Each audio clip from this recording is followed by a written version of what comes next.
大家好，我是阿胖。今天用7斤辣椒做一道美食，现在做，等到春节吃的时候，比大鱼大肉还要受欢迎。做法简单，开胃又下饭，非常值得一试哦。辣椒洗干净，在太阳下晾干水分。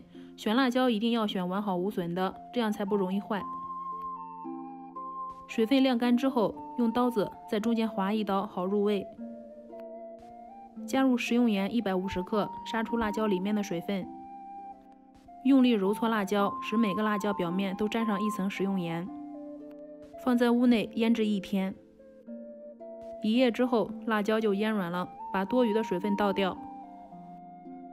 锅内加入食用盐300克，酱油1700毫升，花生油210克，花椒60克。搅拌均匀，开中小火慢熬，边熬边搅拌。翻滚1次，关火，让其自然冷却。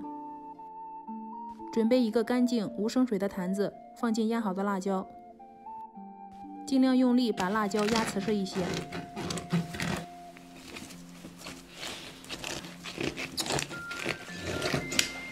调料液冷却的时候，加入白砂糖280克，再加入大蒜、生姜各175克，高度白酒200克，适量的芝麻香油，搅拌均匀。冷却的时候就可以直接倒入辣椒坛子里面了。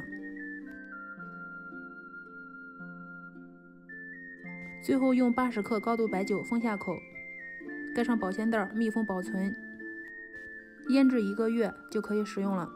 这样做的辣椒特别好吃下饭。这个是我上次做的酱辣椒成品，酱色均匀，口感爽脆，比大鱼大肉还要好吃，做法又简单，喜欢的话可以试试哦。